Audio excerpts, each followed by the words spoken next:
Is your marriage going through recovery and reconciliation, and you're just wondering, when is this ever going to be finished?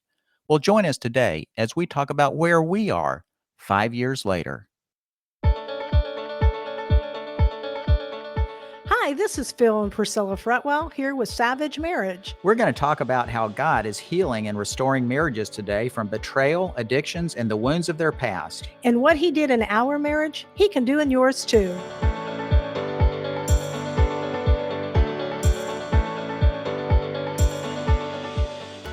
Priscilla, do you remember 5.5 years ago? Yes, very. How could we forget it? 5.5 years ago, I had talked to you about my double life that you weren't aware of. And in my efforts here to not only confess, but try to provide a way for me to stay alive through this, I bought you a bunch of books. Do you remember that? Yeah, I did. What do you remember about them? Well, I remember reading these books that were for spouses that have encountered a betrayal, how to overcome this, what you have to do to get through this time of healing. And I just remember getting so mad.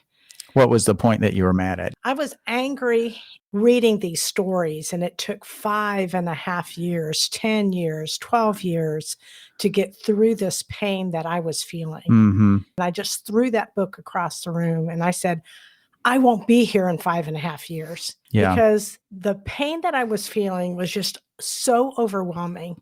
It was tearing me apart. It was just destroying me. And I said, wow, how can anyone live like this for 5.5 years with this pain? I can't do that. Well, I remember us looking at that because we were reading all sorts of books about this, right? Both secular books, Christian books. We were just reaching out, God, what is the answer in this? And the thing that struck us is it seemed like both believers and unbelievers were still taking 5 to 10 years. And I remember us thinking about that, saying, how can that be? How can the result be the same? And what struck us is that was because both Christians and people who weren't Christians were tackling this problem just about the same way and winding up with just about the same results. And we really resolved to call out to God and say, there has to be a better way to do this. And I know for us, and everybody's different because everybody's got a different story, but that was kind of in the April timeframe for us, I think. And then when we got to Thanksgiving, you stood up at Thanksgiving dinner. Yeah, I felt really like God had brought us through a lot of our pain. And He impressed me. He said, your whole family is sitting before you, and you should tell them that you have forgiven Phil. And I did. I stood up and I told everyone that we've been working things out for 6 months. And I just wanted them all to know that I forgave you. That seems like a short time in the grand scheme of things, right? To get over all the things I confessed and shared. And we don't want to give you a sense that that's the path for everybody. But for us, what we felt like is God moved us through this in a time that was much quicker than what we were being coached that this could take. At the same time, we don't want people to think that we've arrived, right? No, we haven't. I mean, we still have speed bumps that we go over, and it's like, we need to talk about things. We need to share what's on our heart. So God is still working in areas that we have not fully exposed to each other, but Yeah. we're doing it one step at a time. Well, we talked about doing this podcast. You remember I said, what's your objective here? What do you think about doing this podcast that we're going to go through and say 5 years later, what's gone well, but we're also going to share with you today what's not gone so well and what are we still working on? And I asked you a little bit earlier, what do you want people to get out of this? What I want people to see is that, we go through this big thing of disclosing all of our junk to one another, right? The junk you and I had never disclosed prior to marriage. Mm-hmm. So now we're at a place and we're saying we have to come clean with everything. Yeah. And we did. We came clean with all of our past. You know me more than anyone else in this world, but that doesn't mean it stops there. Right. It just means there's a continuation, because you and I are two people who are not perfect, and we are wanting to live together in harmony, and we want Christ to be a part of this. So it doesn't end after the disclosure. There's a lot more work to do once you start on the road to recovery. The disclosure removes a huge obstacle to the intimacy, right? But there's still a process of developing the spiritual intimacy, the emotional intimacy, and the sexual intimacy that we continue to work on today. We'll sometimes talk to a couple. Typically, it's the wife. The guy has offended her in some way, and she's disappointed because she says, well, he's not looking at porn anymore, but man, he's still acting like a jerk all the time. So we wanted to do this today to let you know that the disclosure and the coming clean is really the starting point. It's not the finishing point. And there still has to be a lot of work to get to a place where you really do have that intimacy that's going to lead to an abundant marriage, an abundant life, and really create a lot more joy for you as husband and wife. So let's go through a few of these things, and we'll kind of go quickly through the things that we think we've done well. And I would say the first thing that has hit us hard, right, in our face, is the fact that you and I both have to walk in humility with one another, clothing ourselves in humility, one towards another, humbling ourselves before God, and having this relationship that we could walk hand in hand in. I think this idea of humility has probably been the biggest concept that we have learned. And we've often said, there is no humility without steps of humility. There can always be talking of humility, but humility will come with action and steps. And I think that worked us out as we confessed not only to one another, but also to people that really we exposed ourselves as hypocrites to them, acting like we had everything all together, the perfect family. We really weren't. And we went back to a lot of those people and taken off that veil of who you're pretending to be is a step of humility. It's a tough one to do, but that was really, really key for us. Yes, I believe we didn't have any humility in the 28. You and I were very prideful in our different ways we were prideful. I would maybe have false humility because that made me look more religious, right? But it was humility one to another. And I think, Priscilla, you said that, and it wasn't until you saw me confess my immoral lifestyle to our children that you said, wow, this is real. Right. I didn't believe it was going to take hold. I thought I'll give him 2 to 3 weeks and he'll be back to old Phil. But once you started talking to our children about the person you were, the things that you had hidden from me and from them, then I saw a different Phil come out of that. And we've seen it work not only with you and me, but also with our kids. Right. And so, in some sense, that's even harder, right? Because with your children, you always view yourself as the parent, the boss, things like that. And as your kids get older, you have to move more toward a coach, a mentor. And we've seen lots of opportunities for us to go back to our kids, apologize, explain that we were fearful and that one way, and it's maybe driven too much control for us and things like that. But I would say every time we've done that, it has yielded a positive result with our kids. I think one of the most important things you can do for your kids is to model humility. Because if they can get that right in their relationship with their spouse and in their work situations and friend situations, they will be much, much further along because people admire people that are others that are truly humble. Also, I believe that with humility comes forgiveness. Yeah. You can see in our life together with even our girls here at home, looking to the Lord to work forgiveness in our lives one towards another. I think if you had to say the impact of the humility, I think the ability to forgive quickly. We've resolved arguments, I think, faster. A prideful person will never want to give in, right? Yes. And then I don't go into isolation. Exactly. I used to run to isolation. I didn't want to deal with this right now.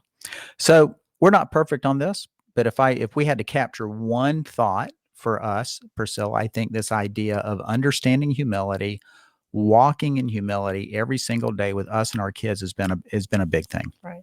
I think we have learned that humility is always the answer. Second thing we thought about is we've learned to be, and we call it HOT, an acronym that stands for honest, open, and transparent. And we've learned what that is. And we found that as we became truly transparent with each other, we really did start walking in fellowship with one another. The Bible says in 1 John 1:7 that if we walk in the light as he is in the light, we will have fellowship with one another. And Jesus walked in perfect light. There was nothing hidden at all in his life. And so for you and I, we've learned how to do that with one another. And we've disclosed things that, we've not told anybody else. You are the person for me and I for you that can help one another in dealing with the shame in our life from hidden secrets. Yeah, and I think that happens on a weekly, monthly basis with us. There are things that pop up that we disclose what our thoughts are and how it's affecting us, these secrets or just things that come our way. Well, it's allowed us to get rid of the secrecy that allows sin to kind of fester and grow, especially with me and my thought life and things like that.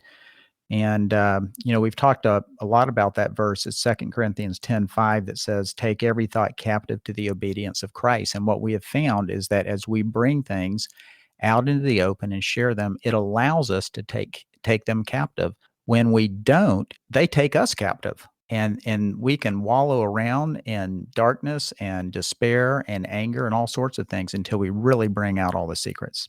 The third biggest impact, I believe, in our marriage has been our spiritual intimacy, something that we really didn't do very much at all in the 28 years. And we had spiritual activities like going to church and being really involved in everything with church. But being spiritually intimate with one another, we never did that. Well, we learned that spiritual intimacy was the real fuel of the marriage. I do not think we saw that. We thought that emotional intimacy would have been the fuel or sexual intimacy, right? And so when you think that, that means you're constantly looking for, well, for me, for more sexual intimacy because I thought that was the key, but it wasn't the key. No, it wasn't. And I think that the ways we have incorporated spiritual intimacy in our life has been sharing with one another what God has shown us in his word that applies to our heart. And, we sit there at the table in the morning and we take time to do that.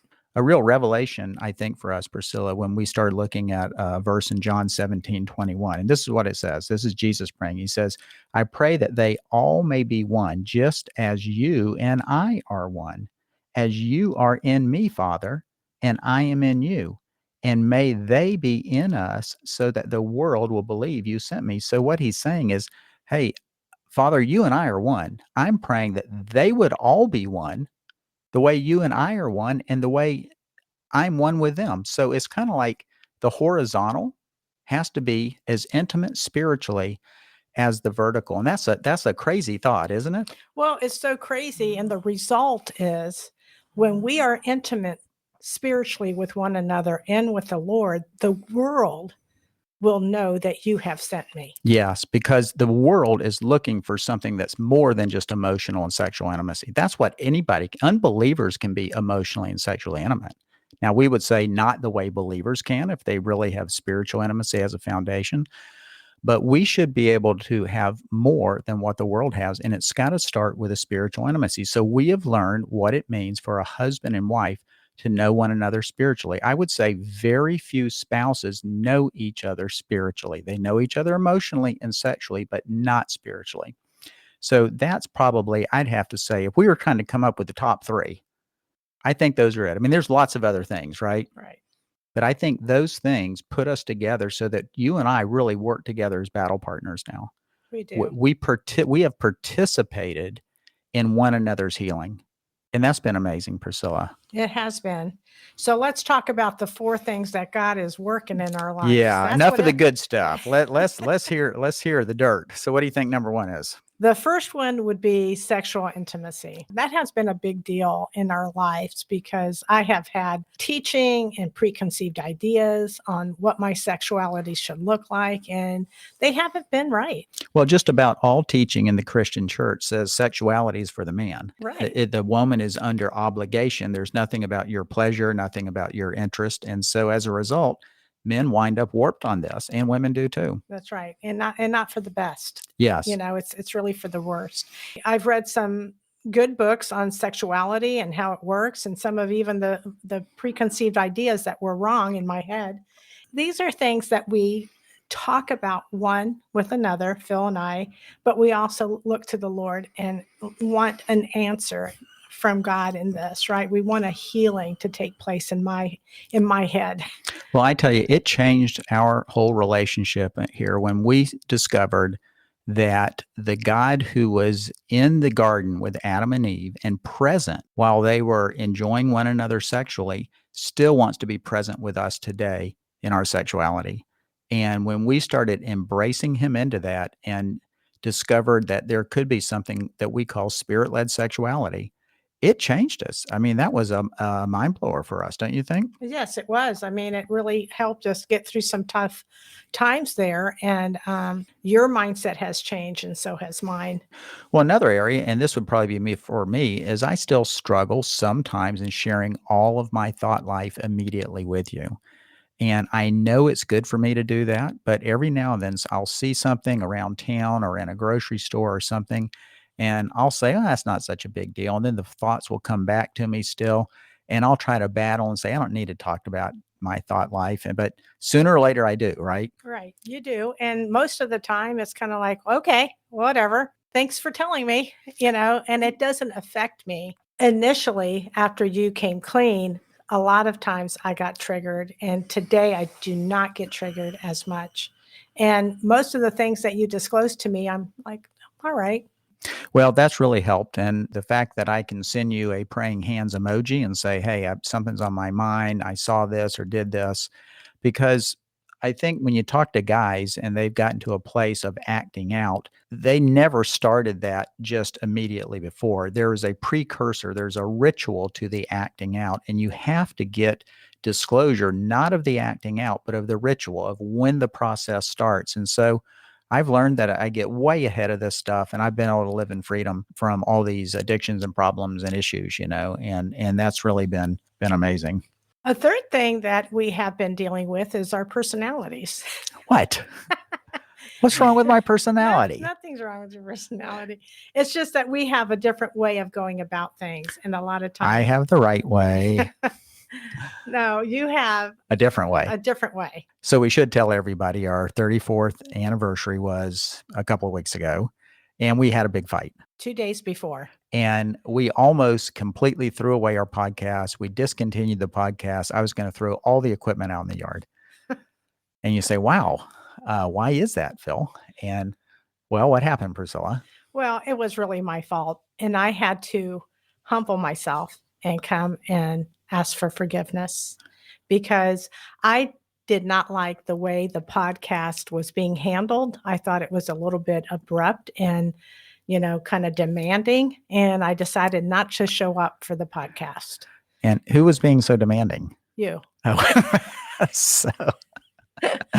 yeah. But I'm the one that stayed away because I didn't want to do the podcast. Well, you guys don't know us so well yet, but you're getting to know us, right? But my personality is so we talked about having this continuum, right?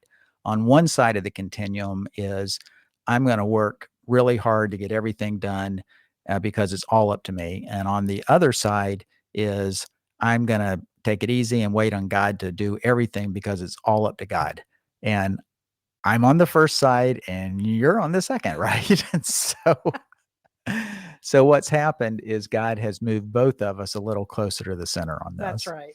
It is hard for me not to, we're saying we're going to do something and I'm just. Well, you're more driven than I am. So.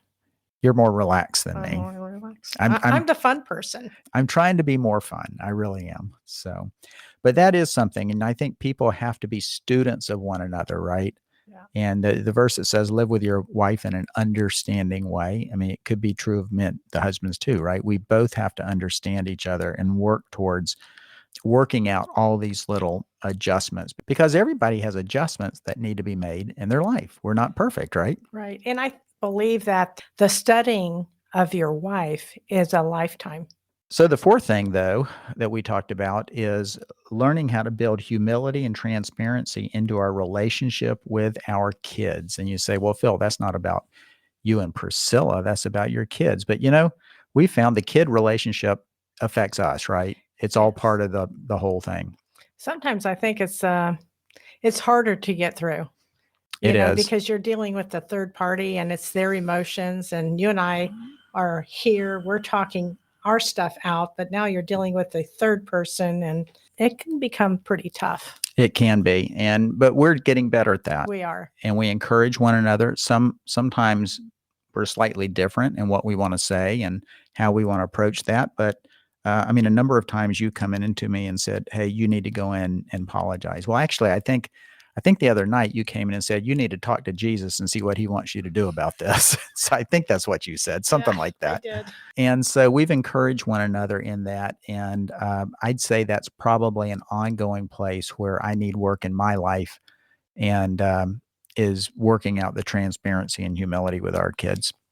5 years ago, you gave me a frame for Mother's Day. It wasn't just a frame for one picture. It was a frame for 5 different pictures. We decided to take a picture every year, and it has been 5 years, and all the frames are filled with 5 different pictures of every year. You know, I was so happy when we made it through 5 years. First of all, I was still here. Amen. You know, I looked at the little pictures. One of the little pictures, I think year 3, it shows you kissing me. That was a especially good year. But, you know, it's great to be able to see that frame now completed. I feel like we've moved along. And Priscilla, if I have to look back to that very first time when you were reading those books and said, if it's going to take 5 years, we didn't even know what taking 5 years meant, right? Right. But it was too long for It was too long for us. And we realized everybody's different. Some people do take much more time than this, but we wanted to encourage you that with God's help and submitting your life to him in this walk of humility and transparency, we believe these things can move you through the process, but he will be the one through spiritual intimacy with each other and with him that will enable you to do it. This is Phil and Priscilla Fretwell. Thanks for listening. Our book, Savage Marriage: Triumph Over Betrayal and Sexual Addiction, is now available on Amazon. Follow us on Facebook and Instagram at Savage Marriage Ministries. Also, join our Savage Marriage community at savagemarriageministries.com. And remember, it's God who is at work in your savage adventure.